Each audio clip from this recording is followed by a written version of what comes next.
19일 2월 13일자 중앙일보 기사에 서울대학교 최인철 교수와 함께 행복연구센터, 이런 연구센터가 있어요. 행복연구센터에서 연구를 해서 주제를 발표했는데, 행복한 천재들은 좋아하는 것이 많다라는 주제를 발표했습니다. 행복연구센터의 연구진들은 이 행복한 천재들을 연구하기 위해서 참가자들에게 세 가지 실험을 했습니다. 첫 번째 실험은 뭐냐? 자신이 좋아하는 것과 싫어하는 것을 1분 이내에 적어내라. 생각하지 말고 있다가 갑자기 탁 주고 자신이 좋아하는 것과 싫어하는 것 적어내라. 그랬더니 역시 행복감이 높은 참가자일수록 좋아하는 것을 많이 적고 또 빨리 적었다는 거예요. 근데 행복감이 낮은 사람일수록 좋아하는 걸 적는 것을 어려워하고 적게 적고 부담스러워했다는 거예요. 자, 두 번째 실험은 좋아하는 장소와 싫어하는 장소를 적게 했습니다. 역시 결과는 마찬가지였는데, 행복감이 높은 사람은 자기 좋아하는 장소를 쉽게 막 적어 내려갔는데, 행복감이 좀 낮은 사람들은 여전히 이것도 어려워했습니다. 세 번째 실험으로는 10가지 색깔을 골고루 보여주고 좋아하는 색깔을 빨리 골라라, 그리고 그것을 선택해라 하고 반응하는 시간을 측정했는데, 결과는 행복감이 높은 사람은 빨리 선택하고 좋아하는 색깔을 또 많이 선택했습니다. 근데 행복감이 낮은 그런 사람들은 느리게 선택하고 그리고 적게 선택했다는 것입니다. 이 연구진들은 이제 이 결과를 발표하면서 우리 사회에 이 행복 천재들이 많이 길러져야 된다, 그렇게 조언을 하면서 행복감이 많은 사람일수록, 행복 지수가 높은 사람일수록 인생을 주도적으로 그리고 성공적으로 살아갈 수 있다라고 하는 것이죠. 오늘 예배 참석한 여러분 어떻게 행복하십니까? 네? 대답이 시원치 않은데 행복하십니까? 우리 하나님을 믿는 그리스도인들은 행복한 인생, 행복한 천재가 되려면 어떻게 하면 되느냐? 우리는 그리스도 안에 거하면 되는 줄로 믿으시기 바랍니다. 그리스도가 내 안에, 내가 그리스도 안에 거하면 오늘 우리의 삶은 복되고 행복한 삶인 줄로 믿으시기 바랍니다. 오늘 본문 말씀은요, 느헤미야 말씀입니다. 느헤미야 13장의 배경은 이제 1절에서부터 13절 그리고 이후에 31절까지 이렇게 나눌 수가 있는데, 먼저 1절에서부터 13절까지의 배경은 BC, 그러니까 예수님 태어나기 전 444년 말에 느헤미야가 예루살렘 성벽을 재건하고 낙성식을 지금 거행하는 장면이 오늘 본문의 말씀의 배경입니다. 유대는 바벨론이라고 하는 고대 열강에 의해서 나라가 망하고, 그리고 남의 나라에 가서 포로 생활을 70년 동안 하다가 고레스 칙령에 의해서 자기의 고국으로 돌아오게 됩니다. 귀환하게 됩니다. 근데 한 번에 다 귀환한 게 아니고 1차, 2차, 3차에 걸쳐서 귀환하게 되고, 그때의 지도자는 느헤미야라고 하는 사람이었습니다. 여러분 한번 생각해 보세요. 나라가 완전히 망했다가, 나라가 사라졌다가 70년 만에 타국에서 이제 고국으로 돌아온 사람들이, 야, 그 마음이 얼마나 감격스러울까. 오늘 또 말씀 우리가 현충일인데, 여러분 우리도 일제치하를 경험했잖아요. 저는 뭐 경험해보지 못했습니다만은 여기도 뭐 경험해본 분들이 별로 없어요. 이제 아버님 얘기를 들으면 일제치하 때 맨날 우리나라 국민들이 기죽어 살고, 제 아버님이 공부를 잘했습니다. 머리가 좋으셔서 믿든지 말든지. 그런데 학교에서 공부를 잘하고 그러면 다 인정받고 이렇게 해주는데, 아니 그 일본 그 소년 하나가 늘 자기보다 공부를 잘해서 그런지 미워하고 때리고 행패 부리는 거예요. 그게 늘 기가 죽어 살다가 해방이 되는 날, 제가 한번 얘기했을 거예요. 해방이 되는 날, 8.15 해방을 맞이하니까, 이야, 이 10원짜리 20원짜리야. 이제 우리나라도 해방이다 해가지고 막 두들겨 패줬다라는 거예요. 속이 우려나더라는 거예요. 여러분, 8.15 해방 때 얼마나 얼마나 사람들이 기뻤는지 그냥 모든 국민들이 거리로 뛰어나와서 그냥 만세 만세 하면서 기뻐하고 즐거워했다고 그렇게 하더라고요. 아마 행복감을 만끽했을 거라고 생각을 합니다. 그날만큼은. 근데 유다 백성들은 지금 36년이 아니고 거의 2배, 2배. 70년 동안 남의 나라에서 포로로 노예 생활을 하다가 다시 본국으로 돌아왔어. 그것도 하나님의 은혜로 돌아와서 이제 성전을 재건하고 무너진 성벽을 다시 세우고 그리고 이제 성벽을 세웠다라고 하는 낙성식을 하는 그 행복감. 그러니 그 가슴이 얼마나 벅찼겠냐는 거예요. 그런 우리가 좀 기분을 가지고 오늘 말씀을 드려야 된다. 그런데 그때에 느헤미야가 모세의 책을 보니까 모세의 책을 율법을 낭독하면서 그때 모압과 암몬 사람들을 제외를 시키라 그렇게 말합니다. 왜냐? 이제 이스라엘 백성들이 새롭게 하나님 말씀으로 출발할 때 거룩한 공동체, 이제는 이방의 모든 우상과 사신을 제거하고 하나님의 거룩한 공동체를 회복해야만 하나님께서 이들과 함께 하시기 때문에 그래서 지금 그렇게 말하고 있는 거예요. 그게 이제 1장에서부터 1절에서부터 13절까지의 말씀이고 또 이제 14절에서부터 오늘 31절까지의 말씀의 배경은 또 달라집니다. 같은 한 장이지만 느헤미야가 페르시아에 원래 술 맡은 관원장이었기 때문에 다시 페르시아로 돌아갑니다. 본국으로 돌아갔다가 다시 예루살렘으로 온 때가 한 10년 지나서 BC 주전 432년경이었어요. 10년이 훨씬 지나서 다시 이제 예루살렘으로 왔는데 와서 보니까 10년 전에 낙성식하고 그 감격에 좋아가지고 이제는 하나님 말씀으로 살자 그러니까 이스라엘 백성들이 다 울고 막 그랬는데 보니까 벌써 하나님 주신 행복을 다 잃어버린 상태. 그렇게 다짐했던 이스라엘 백성들이 마음이 벌써 느슨해져서 이방인들과 통혼하고 우상을 다시 숭배하고 점점 멸망으로 가는 조짐이 보이더라고 말이에요. 그래서 느헤미야가 다시 한번 이래서는 안 된다고 전면적인 개혁을 추진을 하면서 백성들 앞에서 우리가 그리스도인으로서 우리가 하나님의 백성으로서 행복한 삶의 비밀을 알려면 행복한 삶의 주인공이 되려면 이렇게 해야 된다라고 강조하고 있는 게 오늘 본문의 말씀입니다. 사랑하는 여러분, 행복을 우리가 얻는 것도 중요하죠. 하지만 행복을 지키는 것이 더 중요한 줄로 믿으시기 바랍니다. 지키는 게 더 중요한 거예요. 잘 지켜야 되는 거예요. 그래서 느헤미야 오늘 말씀을 통해서 모든 백성에게 지금 행복한 삶의 비밀을 증언하고 있는 거예요. 자, 그래서 오늘 본문을 통해서 그리스도인의 행복한 삶의 비밀 그게 무엇인지 함께 살펴보려고 하는데 여러분 지금 행복하시면 그 행복을 잘 유지해서 행복이 더 풍성해지시기를 바라고 만약에 그렇지 못하다면 오늘 예배 이후에 성령께서 여러분 마음과 생각과 삶과 가정을 지배하고 지켜주셔서 여러분 심령 속에 행복이 넘치게 되기를 주의 이름으로 축복합니다. 우리가 그리스도인으로서 행복한 삶을 살아가는 삶의 비밀 첫 번째는 뭐냐? 말씀을 붙들고 살아야 될 줄로 믿습니다. 오늘 본문 1절에서 3절 말씀을 보시면 그날 모세의 책을 낭독하며 백성에게 들렸는데 근데 3절 보시면 백성들이 이 율법을 듣고 그죠? 백성들이 이 율법을 듣고 섞인 무리를 이스라엘 가운데서 분리해냈다. 지금 포로 귀환 이후에 이스라엘이 느헤미야와 에스라라고 하는 학사와 우리 지도자의 이 주도로 말미암아 성벽이 재건되고 다시 하나님의 백성 선민이라고 하는 정체성이 회복이 되고 포로에서 귀환한 기쁨이 넘치게 되는데 그런데 보니까 지금 점점 다시 하나님의 기쁨이 그들의 가슴 속에 사라져가고 모압과 암몬과 더불어 통혼하게 되고 신앙의 정체성이 이스라엘이라고 하는 정체성이 다시 흔들리는 그런 상황을 맞이하게 됐다는 거예요.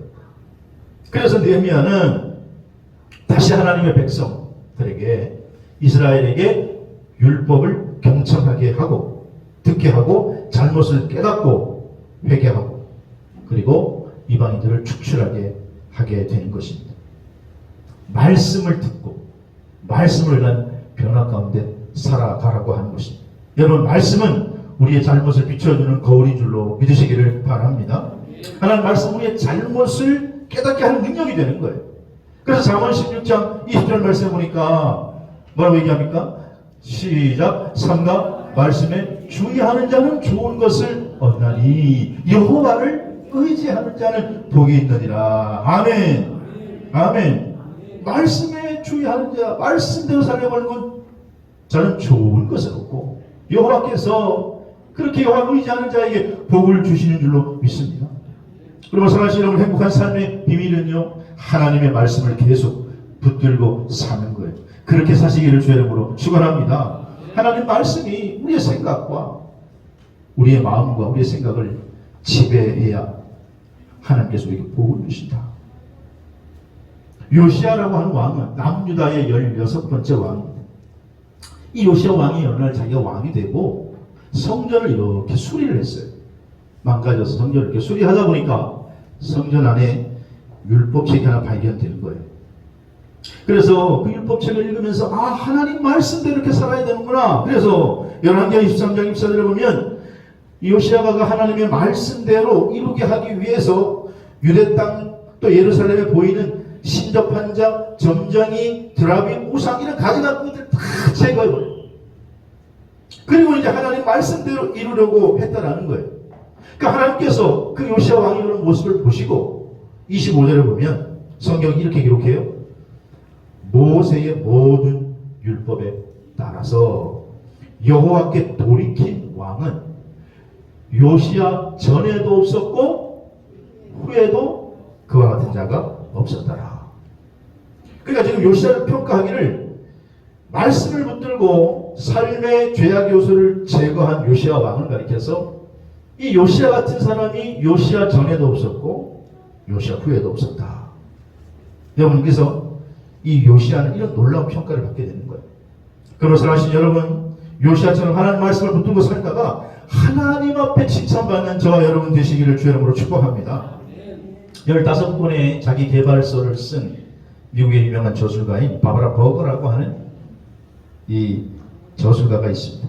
이분은 행복은 깨어있는 사람에게 허락된다라고 하는 책에서 행복의 원리를 이렇게 설명을 해요.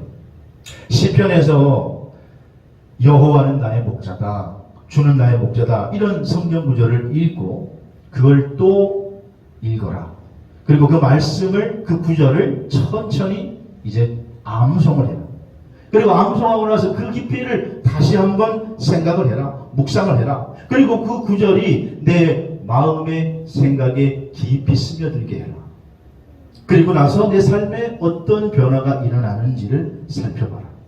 그러니까 여호와는 나의 목자시다라고 하는 이런 시편 말씀들, 주옥 같은 말씀들을 깊이 읽고 그걸 마음에 새기고 그리고 그걸 한번 묵상해 보라는 거예요. 그러면 그리고 나서 그 말씀이 우리의 삶에 배어질 때에 우리의 삶에 어떤 변화가 일어나는지를 한번 관찰해 보라고 하는 거예요. 그러면서 바바라 버거는 그래서 행복은 이런 깨어있는 사람들에게만 허락된다 이렇게 말하는데, 이 바바라 버거가 주장하는 깨어있다라고 하는 것은 뭘 말하느냐? 그래서 날마다 말씀을 붙들고 묵상하는 걸 가리키는 거예요.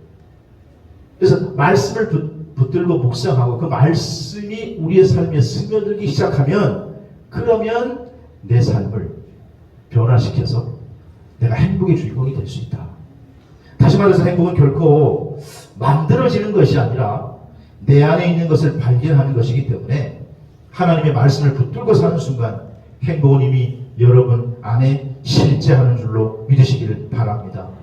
그러므로 사랑하시는 여러분, 우리가 행복한 삶의 비밀, 아니 행복한 삶을 유지하려면 하나님 말씀을 붙들고 그 말씀이 우리의 생각과 우리의 마음과 삶을 지배하게 되기를 주의 이름으로 축원합니다. 그래서 사실 말씀은 우리의 삶을 인도하는 내비게이션이니까 그런 말을 많이 하잖아요. 우리가 우리의 인생길에 한 번도 누가 걸어가 보는 적이 누가 있냐는 거예요. 내일을 알 수 없고 우리 인생길에 어떤 일이 벌어질지 아무도 모르는데 한 번도 걸어가 보지 못한 길을 어떻게 걸어가겠냐는 거예요. 그런데 여러분 오늘 많은 현대인들이 어디 목적지를 가려고 할 때 두려워합니까? 두려워하지 않습니까? 예, 운전자들은 알아요. 두려워하지 않아요. 왜냐하면 요즘은 내비게이션이 있기 때문에. 예. 제가 주로 이용하는 건 카카오 내비입니다. 뭐 그 회사는 아무런 연관도 없고 먹은 것도 없습니다만은 제가 그거 이용하니까 되게 편하더라고요. 실시간으로 가르쳐 주는 거예요. 실시간으로. 그러니까 어느 목적지를 딱 하면 제가 가장 먼저 가 있어 거기에. 왜냐하면 거기 따라서만 가면 되니까.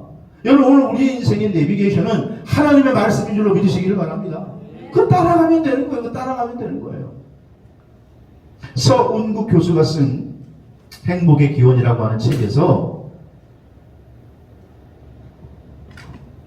서 교수는 이렇게 말합니다. 인간이 행복하려면 두 가지 전제 조건이 있어야 되는데 그 두 가지 전제 조건이 충족되면 만족되면 인간이 행복할 수 있는데 하나는 뭐냐? 그게 하나는 음식이고 하나는 관계다. 이 서운국 교수는 그렇게 얘기해요.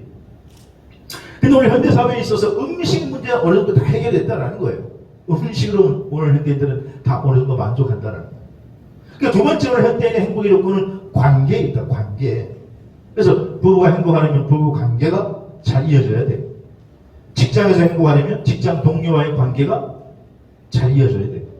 학교에서 행복하려면 친구와의 교우와의 또 친구와의 관계가 잘 이어져야 돼요. 교회에서 행복하려면 교우와의 관계도 잘 이어져야 되겠죠.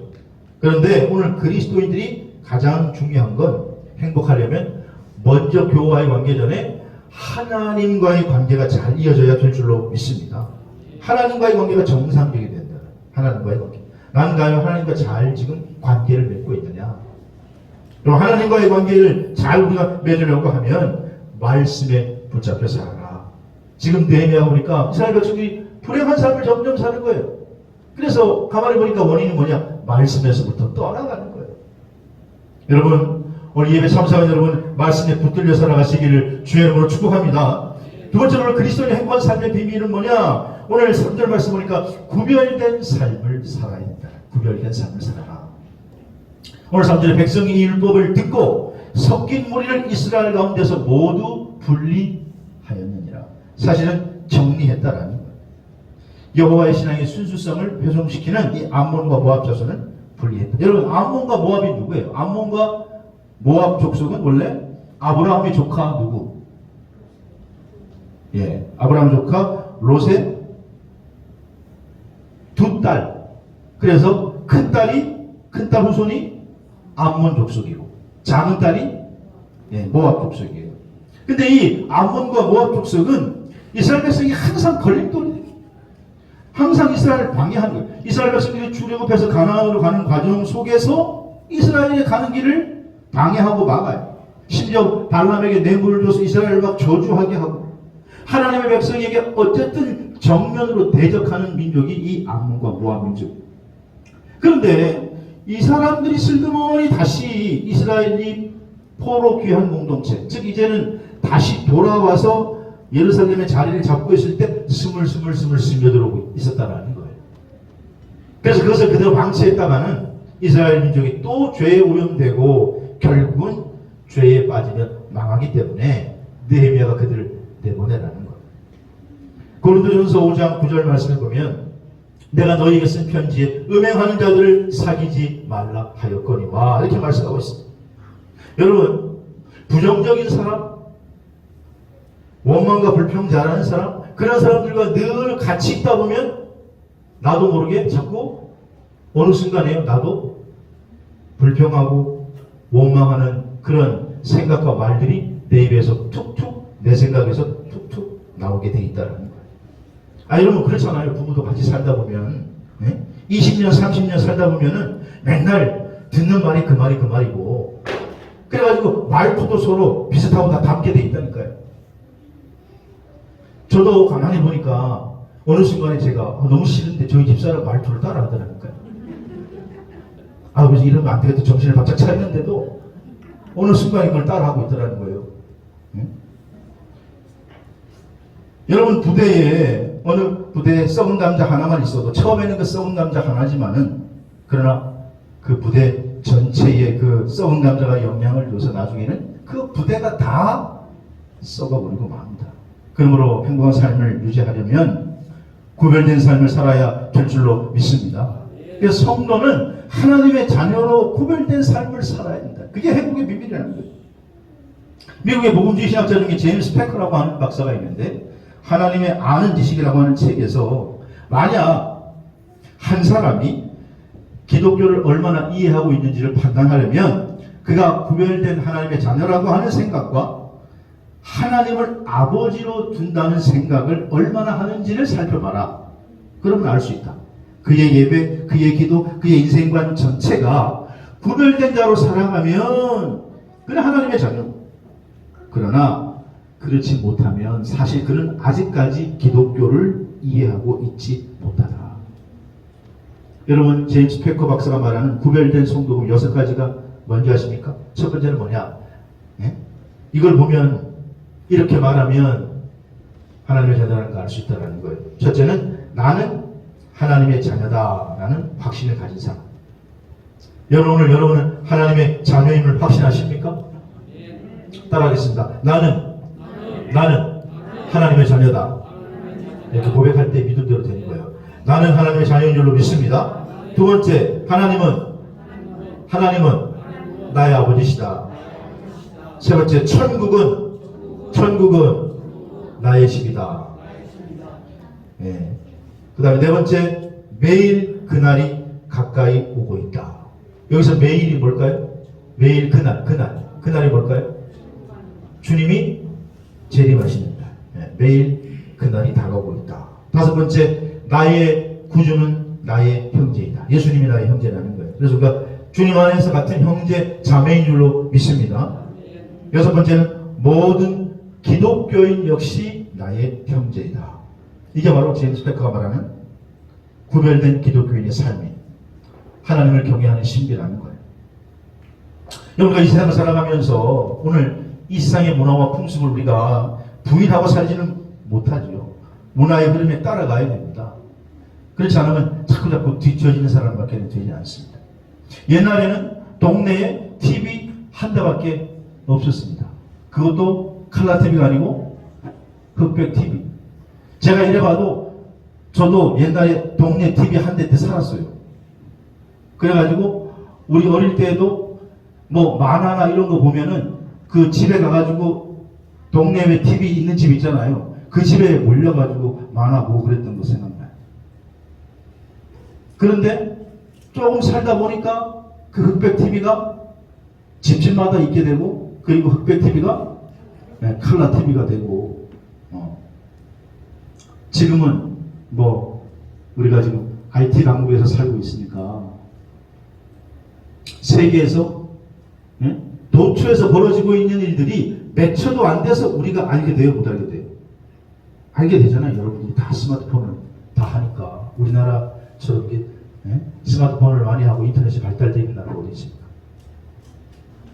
요즘은요, 이렇게 보면은 우리 저 유아시대도 우리 아이들이 있습니다만은 아이들은 태어나면서부터 아예 스마트폰을 배워가지고 엄마 뱃속에서 다 배워가지고 나오는 것 같아요. 얼마나 잘하는지 그 꼬마아이들이요. 한글도 모르면서 말도 못하는 게 핸드폰을 갖다 주면 어떻게 합니까? 자기 손으로 막 밀고 있다니까. 그러면서 막 하는 걸 보면 얼마나 신기한지 몰라요. 병원 같은 데서 이렇게 뭐 기다리는 시간에 보면 엄마들이 이렇게 아이들에게 그거 주거든요. 장난치지 못하게 하고. 이러면 자기들이 그걸 가지고 막 하고 있어요. 야, 그거 되게 신기하다. 이게 오늘 우리 시대의 문화예요. 그래서 오늘 이 시대의 문화는 순식간에 뭐든 어디서 나는지 다 알 수 있어요. 근데 그래서 그 문화의 흐름에 우리가 적응해야 되고 또 그 문화의 흐름을 쫓아가야 됩니다만은 그러나 그 문화 속에 흐르는 죄의 요소와는 분명히 구별되어야 될 줄로 믿습니다. 그래서 죄의 요소는 구별해야 돼요. 나도 모르는 사이에 거기에 빨려들어가는 것이 아니라 죄의 요소를 구별해서 내 안에 영적 감각이 사라지지 않게 해야 우리 그리스도인이 참된 행복의 비밀의 열쇠인 줄로 믿으시기를 바랍니다. 세 번째로 그리스도의 삶의 비밀은요, 기도의 삶을 살아야 된다.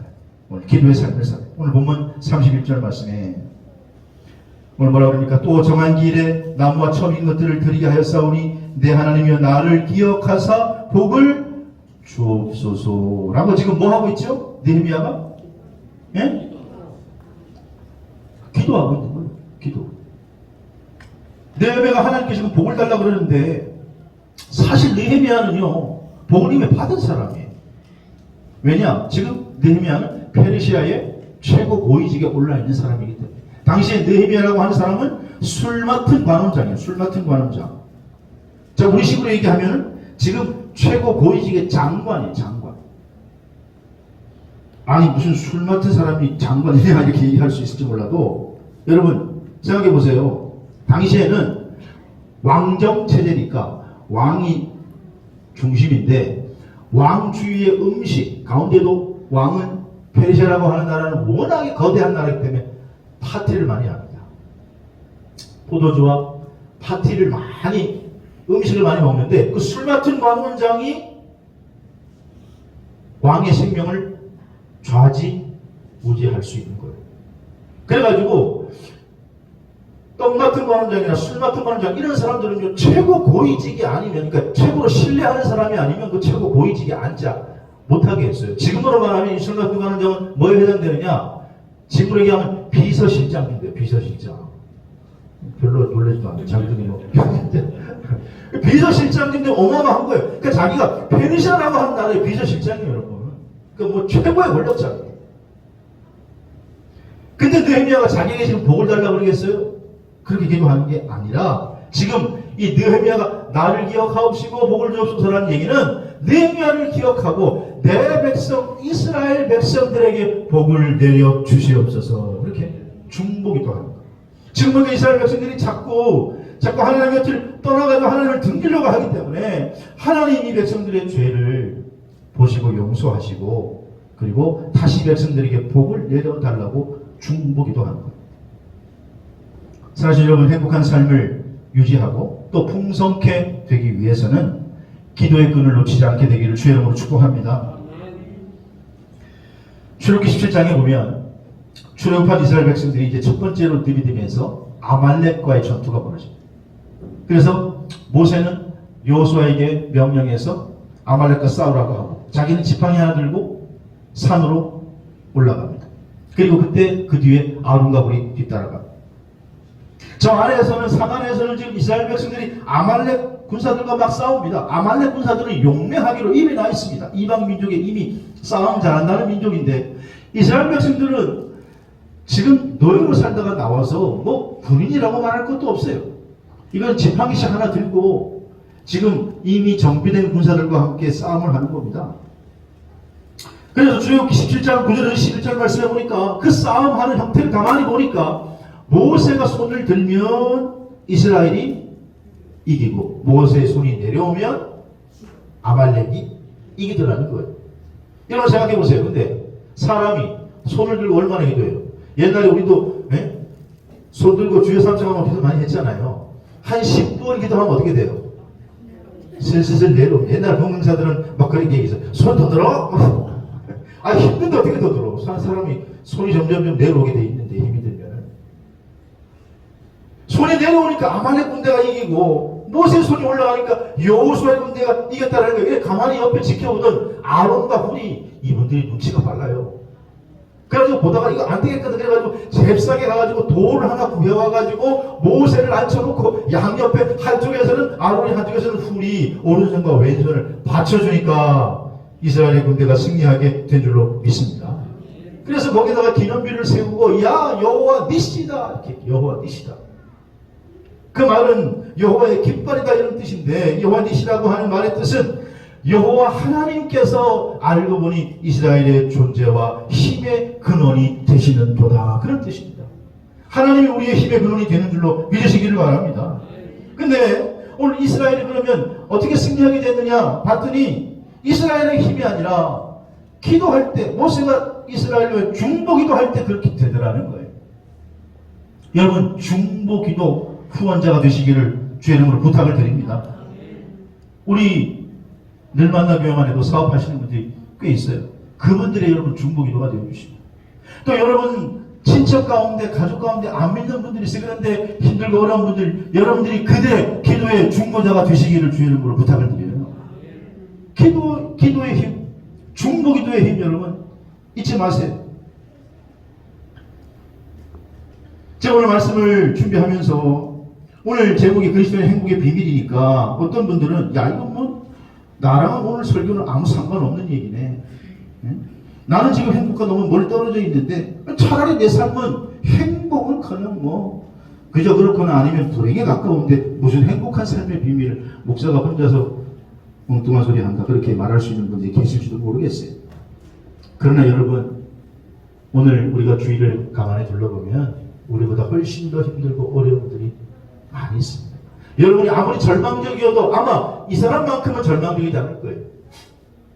예전에 한번 봤습니다만 닉 부이치치라고 하는 사람이 있어요. 여러분 지금은 뭐 코로나에서 이렇게 강연이 자유롭지 못하기 때문에 돌아다니지 못하지만 그들은 닉 부이치치는 전 세계를 다니면서 이미 2,000번이 넘는 그런 강연을 했고 그분이 한번 2012년인가요? 우리 한인 퀸즈 교회에서 간증 집회를 하면서 이렇게 말한 바가 있습니다. 당신이 그런 몸으로 당신의 삶을 그렇게 살아갈 수 있는 이유가 도대체 무엇입니까? 그랬을 때에 닉 부이치치가 이렇게 대답을 한 적이 있습니다. 기도가 내 삶을 바꿨습니다. 하나님께서 더 깊은 기도를 할 수 있도록 나를 인도하셨습니다. 그런데 내가 기도하면 응답하실 때도 있고 응답하시지 않을 때도 있었습니다. 하지만 나는 늘 기도의 기적을 믿습니다. 기도하는 동안에 하나님 나와 함께 한다는 것을 느낄 때 나는 너무너무 행복합니다. 그러면서 자신의 기도 또한 자신의 부모님으로부터 배운 기도가 자신의 삶을 바꿨다라고 고백을 했다고 합니다. 닉 부이치치는 지금도 재미있는 것은 자기의 옷장에 신발 한 컬레를 놔둔다고 합니다. 하나님께서 언젠간 자기에게 팔 다리를 주실 때 그 신발 한 컬레를 신기 위해서 그것을 늘 두고 산다고 하죠. 여러분 이 자리에 달려나와 예배할 수 있는 것 자체가 행복하신 분인 줄로 믿으시기를 바랍니다. 때문에 많은 사람들 오늘 비교의식 때문에 절망해하고 나는 불행하다고 생각할 때가 많습니다.